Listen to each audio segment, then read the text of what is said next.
Hello, everyone. Welcome to the MIF++ seminar. It's a great pleasure to introduce Dave Brains from IBM Research Europe, but based in the UK, who will talk about harnessing foundation models for materials and chemistry. Over to you, Dave, please. Okay. Hi, everybody. Can you hear me okay? And you can see the slides. I can see you nodding. Great. Okay, fantastic. So yes, thank you for having me. I'm going to give a fairly high level, but we have opportunity to go into details. So please do interrupt me as I go. And if I don't spot a raised hand or something, then please do interrupt. Yes, I'm going to tell you a little bit about foundation models for materials and chemistry. If we were in person, I'd be asking the audience who's heard of foundation models, who's heard of large language models, and who's heard of ChatGPT. And I know this audience is quite technical, so I'm expecting you will all have heard of all three. But when I brief less technical people, I get no hands, some hands, and lots of hands when I do it in that order. And then I can use it to say, well, actually, the thing you're familiar with is a foundation model. It's just a language one. And we do things with other modalities to do with chemistry, materials, biology, and so on. A colleague of mine, Laura, will be talking at a future one about the biomedical foundation models. I'm going to very much talk about the materials and chemistry ones. And then with a use case, because I think it's great knowing what they are. They're all open source and available, but actually why are we doing it and how are we using them is often helps with the so what. So that's what I'm going to cover. Okay, but before I start, I'm going to tell you a little bit about IBM research. So I've been with IBM a very long time, and certainly when I joined, it was a little more well known what IBM was and what we did. That is often not the case. But we've been around a long time. IBM has been around over 100 years, and IBM Research has been around since the 1940s, I think, the late 1940s. But anyway, we have a lot of people across the world. It is still very US centric. So our headquarters, which is here, is in Yorktown, which is just north of New York City. And it's iconic building. Most of the researchers, well, not most, but it's the largest single site with IBM research population in it. But in the UK, we have two sites, and we obviously have a pretty good history of technology innovation. We've been involved in lots of the scientific breakthroughs for computing, but also if you go back far enough, IBM used to do weighing machines, coffee grinders, meat slicers. You know, this is where we really started to form the global business that became IBM. Anyway, that's a bit of who we are at the highest level. So what do we do? So we are a mixture. We are mainly research scientists, but we also have research software engineers. We have different disciplines. So you will have materials chemists, you will have quantum physicists, you will have computer scientists, and we collaborate both locally, so within our labs, but also globally. We also collaborate with others. So for example, in the UK, one of our sites is at Daresbury, which is not far from you guys. And we are on the SciTech Research Park with STFC, and we do collaborate with them. I'll tell you a bit more about that in a minute. We work in a whole number of areas. You can see a few across the bottom. We regularly reinvent what we're doing, not radically, but this will always change. You know, to give you an extreme example, 20 years ago, we would have been talking about mobile technologies. 25 years ago, we'd have been talking about e-commerce, which, you know, people back then were getting used to this idea that you might be able to use the World Wide Web for commercial business. And it wasn't necessarily a given that that would be successful. But obviously more recently, we're talking about quantum computing and accelerated discovery, which is using AI for science. So in IBM Research, we have a very simple mission. So think of this as a pendulum, and it swings. So people are always working on both of these, but it does genuinely swing. So what we mean by be the organic growth engine for IBM is create from first principles the new products, the new businesses of the future. So invent things that we can monetize. The alternative to this is we go and acquire companies. We do this a lot anyway. Most big corporations do. But that's the two ways that you can grow. You build your own stuff or you go and buy someone else's. And then the other thing we do is create what's next in computing. And obviously this varies depending on where we are. A big part of this today is quantum computing, but foundation models for materials and chemistry fits very much in there. So these are the two things we're asked to do as IBM researchers, and those 3,000 researchers worldwide effectively deliver into this, but obviously we break down into much more specific focus areas. And then within the UK, we have these two sites. So I'm based out of the top one, which is IBM Hursley, which is in a little village near Winchester, so south of London. IBM have been there since the 1950s, and it's, as you can tell from the picture, an old country house with a lot of history, lots of portraits of the family that used to live there. Very Downton Abbey style history of, you know, housing people, injured people during World War I, and I think there's even an heiress and an American millionaire. Anyway, it's a real joy to work there. The grounds are lovely. The offices, we don't all work in the house. I'm in an office just around the corner, but you know, if you were to come to visit, this is where we'd host you, or if you were a client coming to learn about some transaction processing system, this is where we'd host you. It's quite a big site. I think at its peak it had maybe 3,000, 2,500 employees. It's more like 1,000 these days, just because of, you know, working from home and post-COVID and things like that. But it's still lovely. And on a nice sunny day like this, which obviously isn't today, it's really great for walking around and finding somewhere quiet to think about a problem. Reading a research paper, I quite often print them and take them and read them in the sunken garden, for example. Then we have the other half of our team is based in Daresbury, and this is the Hartree National Centre for Digital Innovation. So that's the building we have there. And we work with our STFC colleagues, and we work together on scientific problems for UK PLC. So things that would impact some UK business, something like healthcare related, or maybe materials and chemistry related. We also do a lot of quantum and HPC work, so massive simulations on their supercomputers. And between those two locations, that is all of IBM Research UK. And we tend to work on teams that aren't particularly geography centric. They're much more topic centric, although most of the materials scientists do work out of the Daresbury laboratory. Don't forget, please interrupt me with questions if you have any. So the part of IBM research that we're in is called Algorithms and Applications, and currently we're focused on 4 fundamental algorithmic types, and you can see these here. This is a relatively new pivot for us. Previous to this, we were working on accelerated discovery, which is a more general sort of preserve the scientific method but try to enhance it by discovering, you know, what you already know in published papers but you haven't been able to compute over, or accelerating simulation, replacing simulation with machine learning, these kinds of things. But what we are pivoting now to is a focus on these fundamental algorithmic areas. So we've got people at the Hartree Centre looking at differential equations, PDEs and things like that. We have one project looking literally at computational fluid dynamics for rotating wheels, as in vehicle wheels. We have optimization and combinatorial problems. So this is something that we think quantum computers, there are algorithms that feasibly will be transformative here. And we've got some folks looking there.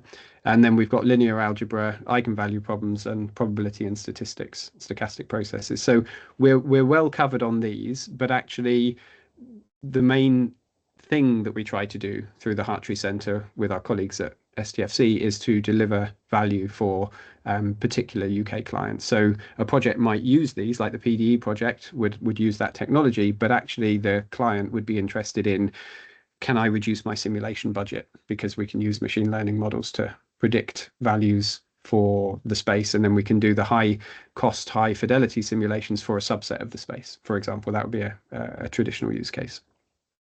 Okay, so that's all the kind of scene setting. That's who we are. That's who IBM is, who IBM Research is, and who IBM Research UK is. I should have mentioned as well that we call ourselves IBM Research Europe. Clearly, we're in the UK, but we have a large lab in Zurich, which has been there since the 50s. And in fact, 2 of the Nobel Prizes, I think, that we've got came from the Zurich lab. So we have 350 researchers there. I forget the exact number, but it's a much bigger endeavor than the UK, where we have about 60. Okay, so part of what is motivating us, and part of what's driving the work that I'm going to talk to you about with our foundation models for materials and chemistry is this concept of the urgency of science. So, I mean, it probably always feels like this, but right now, in the last decade, we have had some pretty global scale problems that we would like to advance. So climate change is one, pandemics, you can think online disinformation. There are many parallel threads that we can investigate. And we want to pursue good science, but we want to do this quickly, maybe cheaper, faster, just basically get to impact without so much effort. And yeah, you can see the kind of things we're talking about here. Previously, before we moved to algorithms and applications, I'd have been telling you a story here about accelerated discovery. At the center of that is the scientific method. So we hypothesize, we experiment, we test our theories and we reinvent them. We're not proposing that we change any of that. What we are proposing is that we can accelerate it either through assisting human scientists or by running better, faster simulations, harnessing the power of quantum computing, for example. And we know that, for example, there are a lot of potential transformative benefits to be had from materials and chemistry. So obviously the simulations we run, the models that we train, these are computer science problems, but we know that a lot of the problems that we want to solve in the real world are to do with materials and chemistry. There are other areas too, biology, healthcare, life science, and so on. But for this particular presentation, we're thinking about materials and chemistry. So I was almost tempted to update the title on this slide, A Recent AI Revolution. Well, it depends how you define recent, and it depends what timescale you're looking at. Certainly when I first used this slide, it was recent. It is now at least a few years old. But the concept of foundation models, for anyone who's perhaps less familiar with them, really was transformative. And we saw this with the large language models initially and the abilities of the early examples like ChatGPT, for example. These were apparently offering quite unexpected and really differentiated capabilities. And part of it was this idea that you could create these general models one time, and they're very, very expensive to do. So like a transformer encoder decoder model, it would take a huge amount of training, but it's very versatile. So previously, if you had a problem you wanted to solve, you would normally collect your data, you would label your data, maybe it was already labeled, you would train your model, and then it would be fantastic at whatever the task was you designed it for. But if you needed to change that task, or if your data drifted during the use of that model, you would need to retrain the model. And whilst it isn't as expensive as training a foundation model, it is very brittle. So this is what we were used to. And then we had these foundation models become possible at extremely large training costs, but then very versatile. So you can reuse them. You can basically decide what your downstream task is, and you can use the core model to give you a start on that. And obviously, most people are familiar with this from a language model point of view. And there's all kinds of capabilities. We use them now for summarization, for code assistance, for all kinds of things. And then there's a whole extra field of image related things that everyday people are using as well. So these foundation models are very interesting, but we really want to use them for what we would call downstream tasks. So we want to do prediction, we want to do categorization, we want to use them for something that we actually need to solve. And it might be that we're replacing a traditional model. It might be that our foundation model-based approach is better, is more accurate, or it might just be that we never had the luxury of building that model in the old architecture because it was too expensive, or maybe we didn't have enough data. These models are also good for sparse data scenarios. We have quite a few of these. So in the ones I'm going to talk about are all on Hugging Face. Many of the IBM models are. We have a model family called Granite. So this starts with our language models. You can find all of those on Hugging Face too. But our chemistry and materials foundation models are quite specialized. So they're not in the Granite brand, which is really language, time series, code assistant. What have I missed? Anyway, you can easily find them online. Oh, geospatial. But these, we generally open source them. These are open source, open weight models, and that's part of IBM's go to business really, is if you can create models that people can trust, that are trained on data that you are legally allowed to access, then the models may not be as good as the sort of pioneer models, but you can use them much more safely if you're an enterprise business and you don't want to get sued for IP infringement and so on. So really we care about using these models. Obviously the computer scientists care about creating them and what their theoretical limits are, but actually most of us just want to use them. So there's a QR code here, there's a bit.ly URL. One of the two blogs that I'm going to point you at is this. So I think this was actually December 2024. We released these models. We have a family of chemistry foundation models, and they're up on GitHub and they're up on Hugging Face. You can find them. You can read all about them with a little bit of the so what in this blog. But as I say, it is December 2024. So the world is moving. We've done quite a lot with these since we released them. And here's a chart which is a little bit out of date because we have at least 2 extra models here. But the idea is within this family of foundation models, we have different modalities.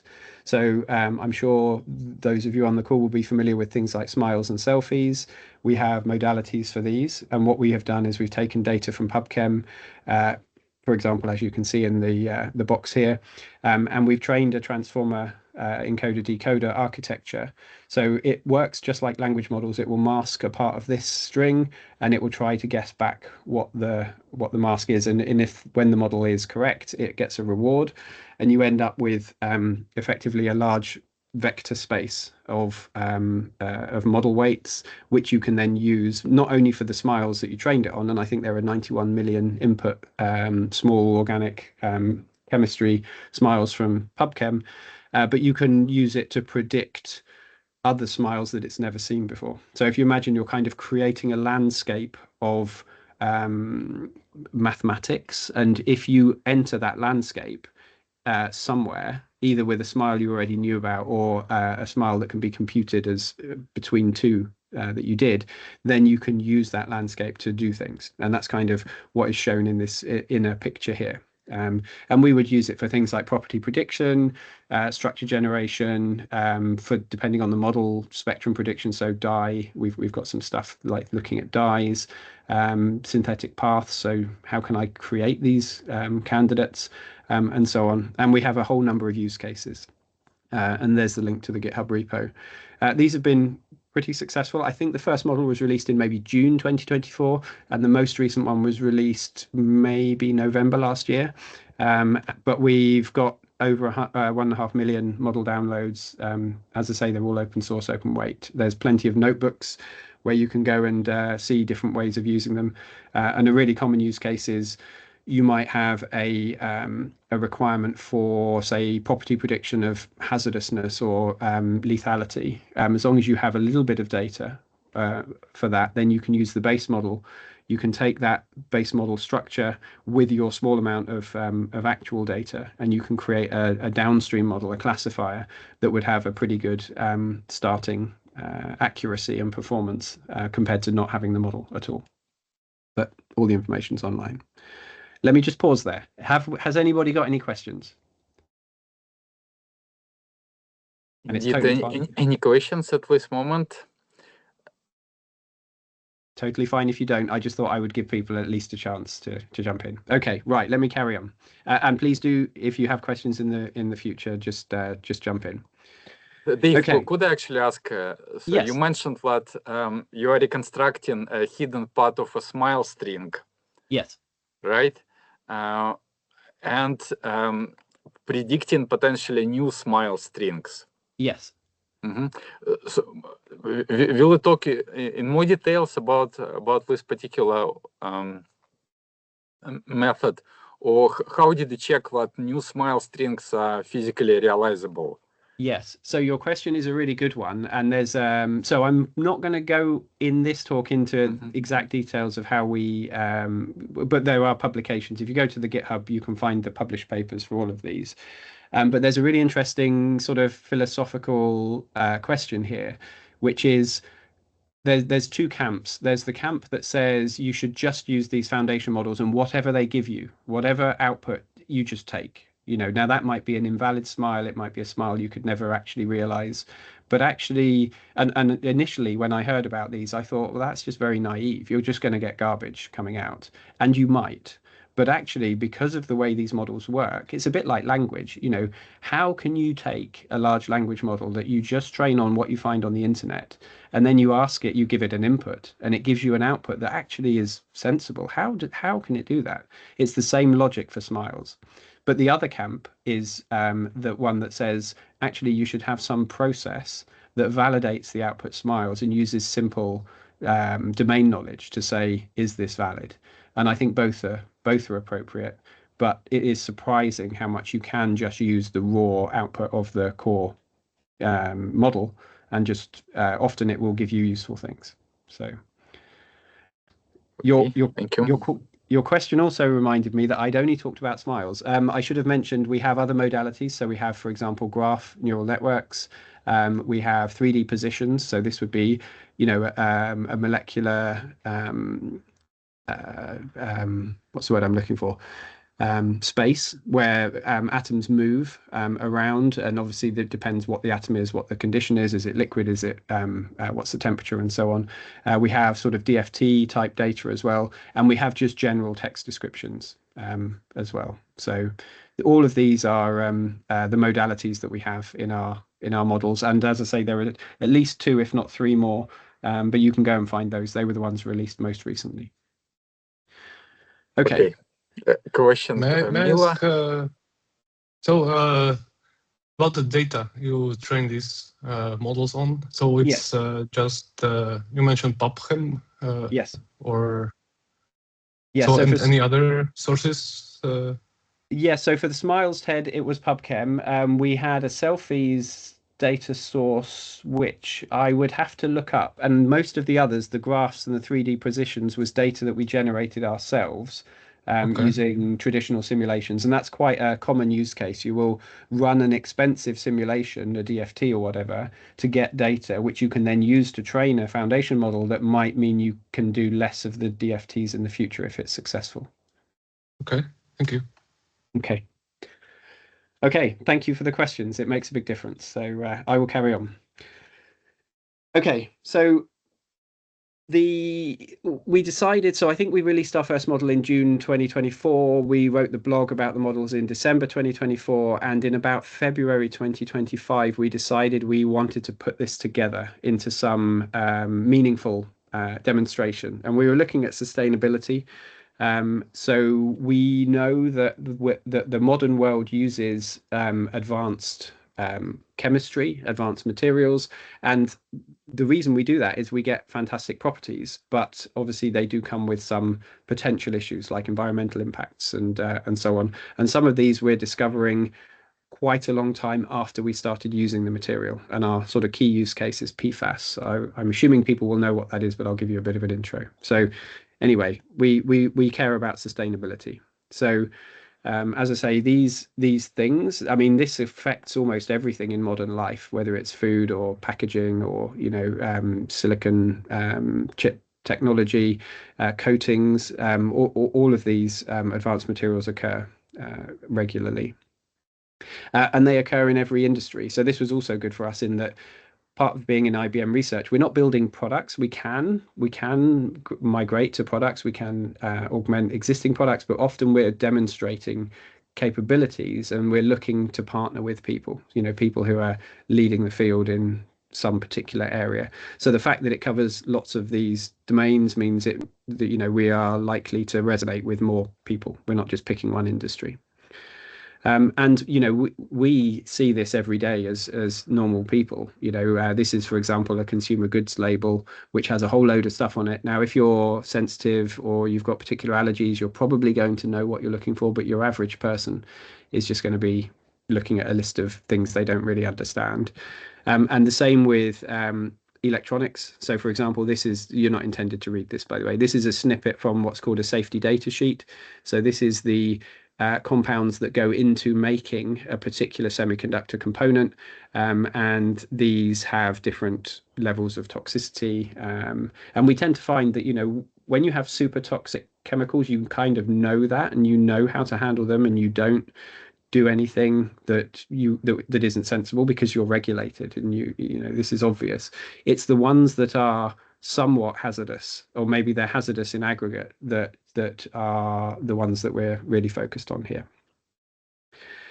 Okay, so I mentioned PFAS. So this is the forever chemicals, effectively, and the reason this is a good use case for us is these were created in the 40s. They were very prolific. We're now discovering, and have been for a while, the impact of some of these chemicals on the environment. So there are lots of lawsuits. There's lots of regulation, and operating in this industry is dangerous from a liability point of view.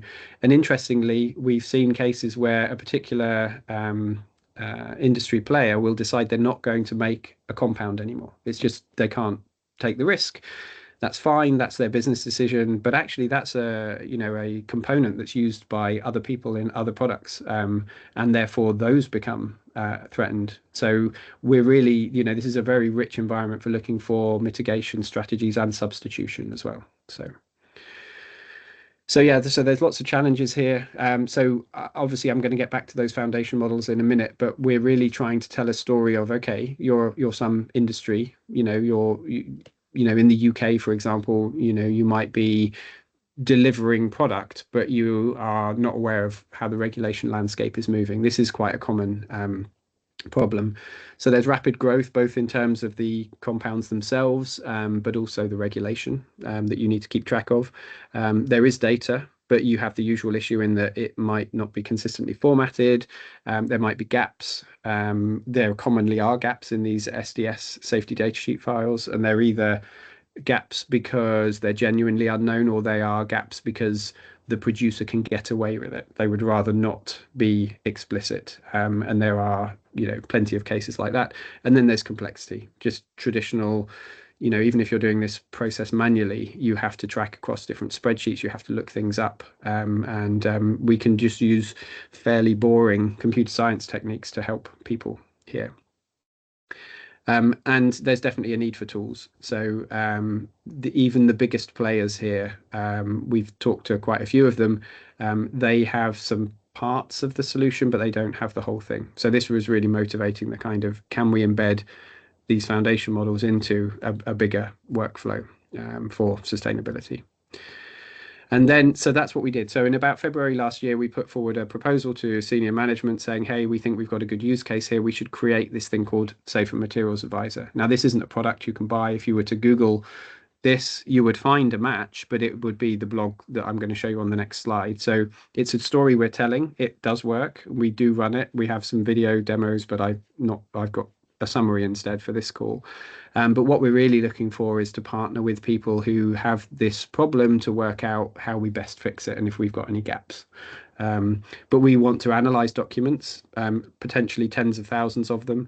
We want to find these hidden substances. So the ones that are directly stated, they're the easy ones. You can just look those up. Assuming you can extract them, you look them up, you can work out if they're hazardous. But it's the implied substances and the missing ones that are the real time-consuming ones for the human analysts here. And we want to build this portfolio of what our kind of supply chain looks like and work out, okay, what's the regulatory issues today? What do we think is coming?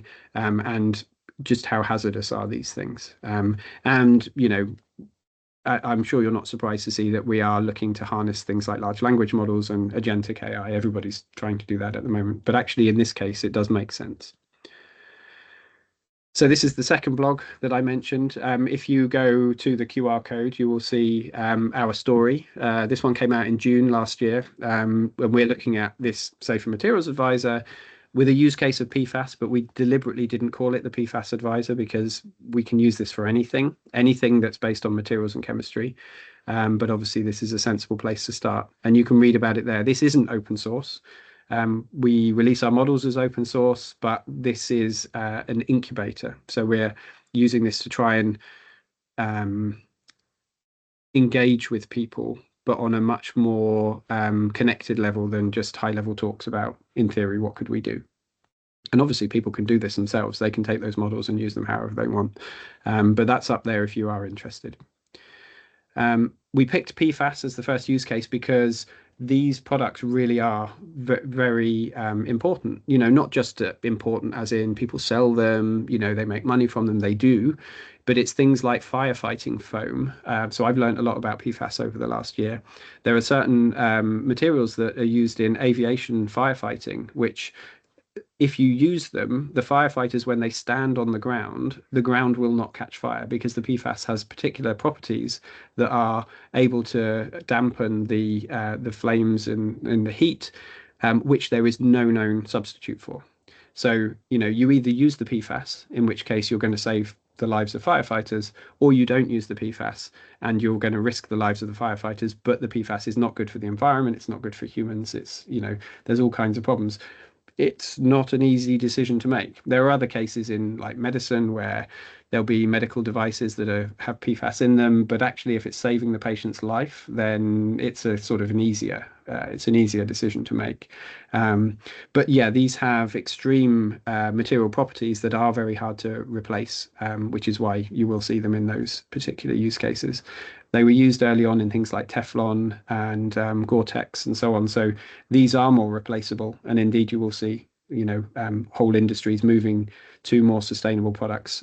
It tends to be the ones closer to human contact do it first. And the ones that are more used in the production of things like semiconductors are usually a little behind. PFAS are persistent, bioaccumulative, and toxic. Depends on the PFAS, and it depends on where it sits on that particular 3 measure. But they are, and we can build models to try and predict how much they might be.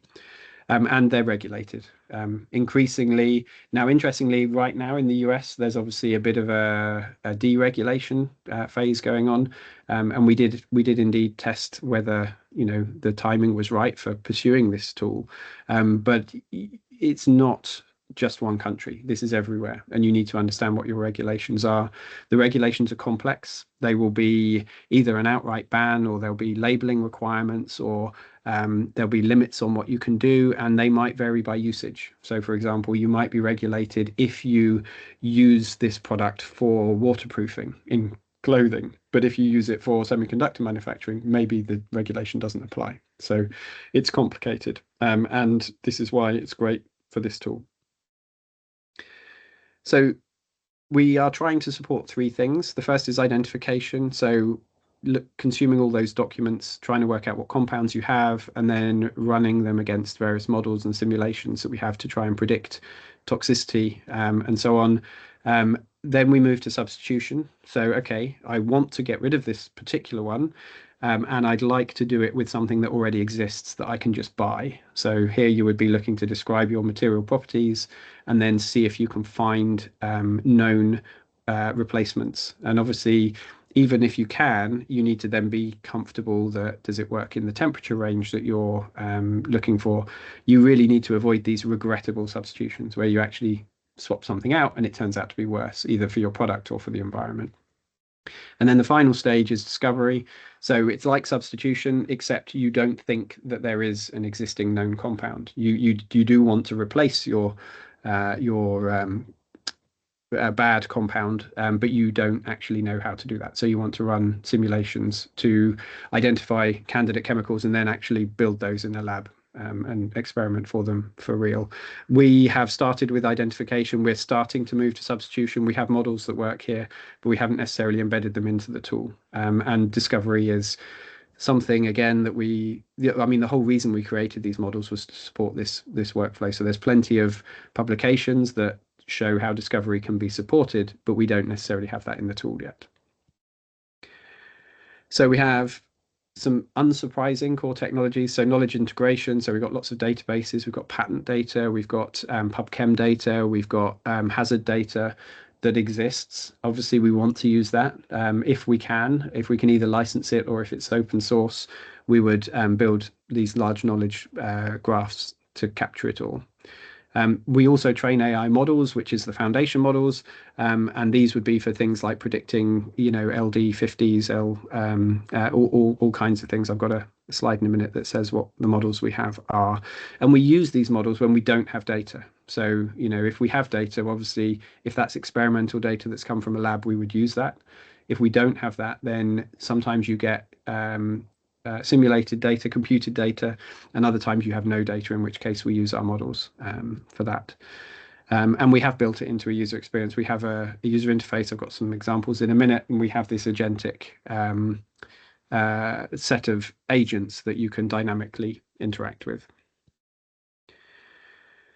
Okay, so this is the link again to the models. We do have hazard predictions. So we've got these 91 million PubChem smiles. We've pre-trained our foundation model, but then we take some specific toxicology data and we create these fine-tuned models. So these, for example, we would look at persistence, bioaccumulation, and toxicity.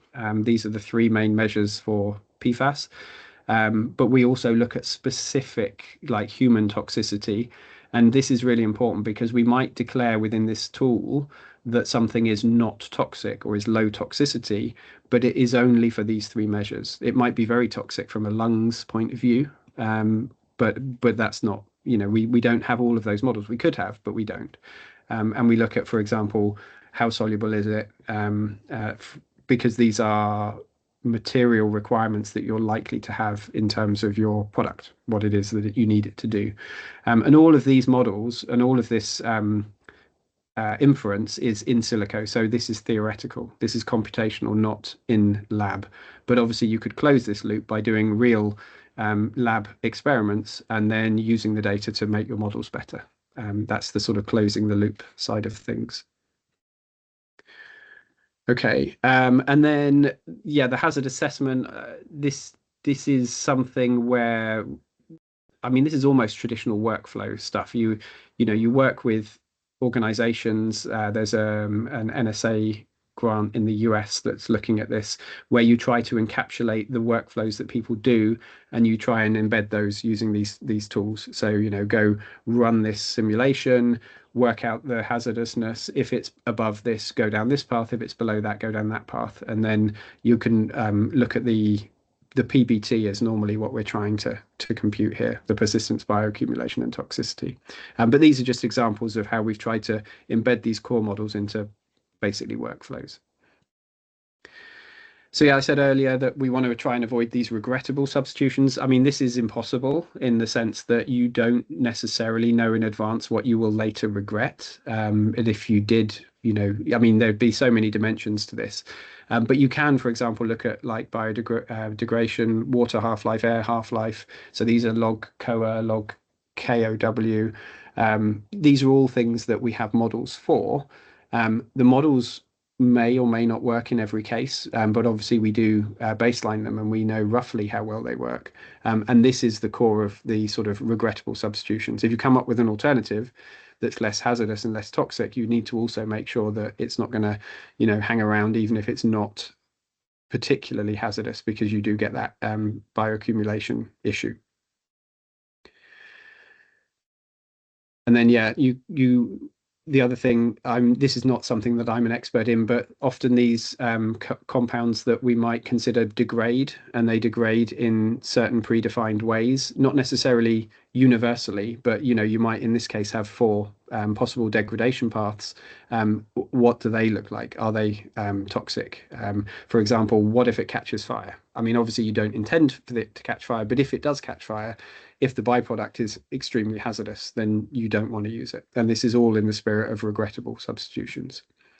The other thing as well is we look at real regulations, and obviously that in itself is a whole other piece of trying to ingest regulation documents to understand what they say.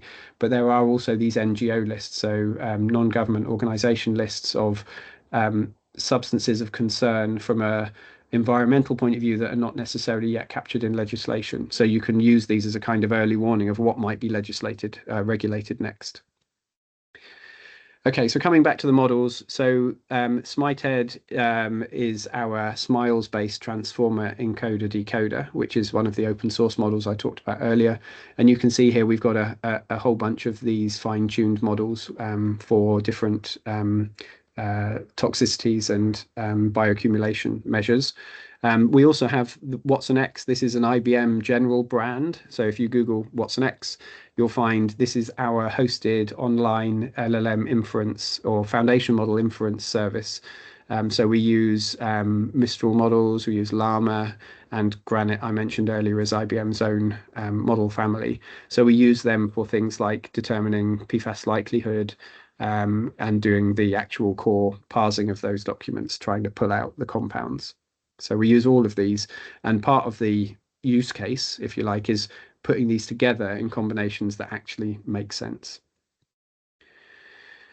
We do use these agents, as I mentioned. So the idea is, at the moment, a lot of the people that are interested in this have fairly traditional workflows. You know, they say, I want to look at a document, I want to work out what the compounds are, I want to go find out if any of them are hazardous, if any of them are regulated, and then I want to build a summary report that says my regulation exposure is X. You know, this is very traditional workflow.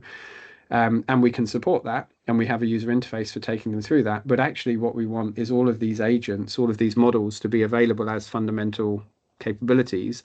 And you can put them behind, for example, a chatbot, and then you can start to compose them in much more dynamic ways. So this is what we're doing.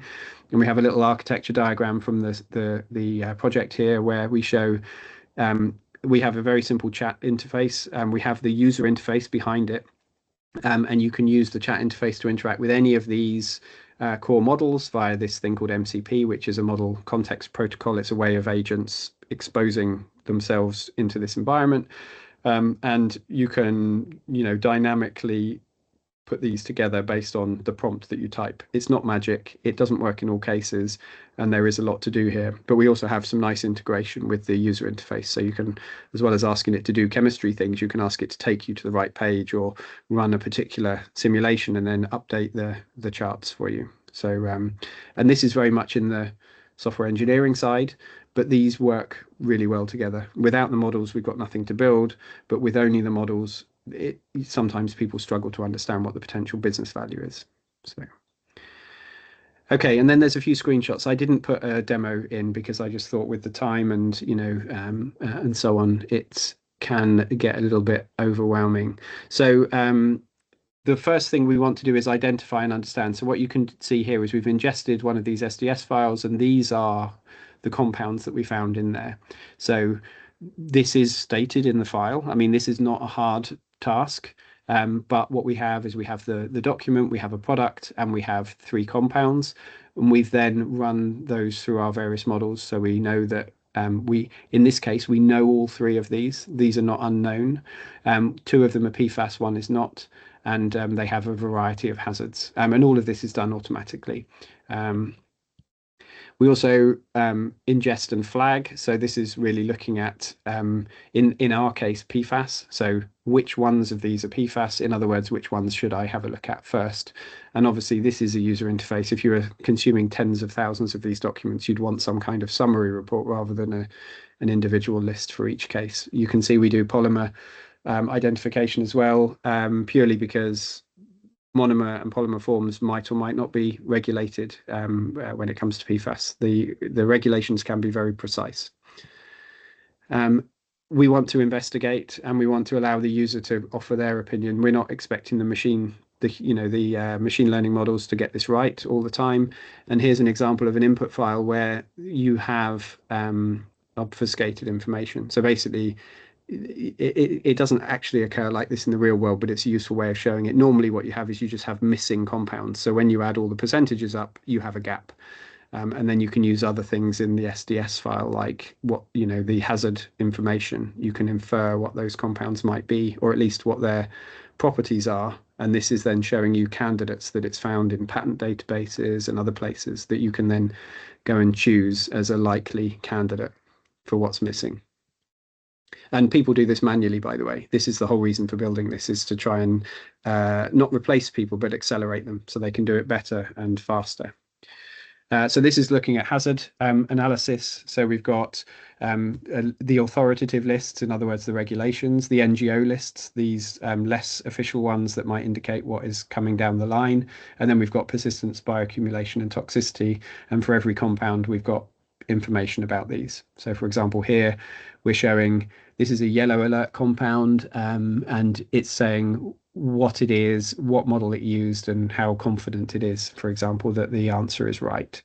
And we've got this for different ones.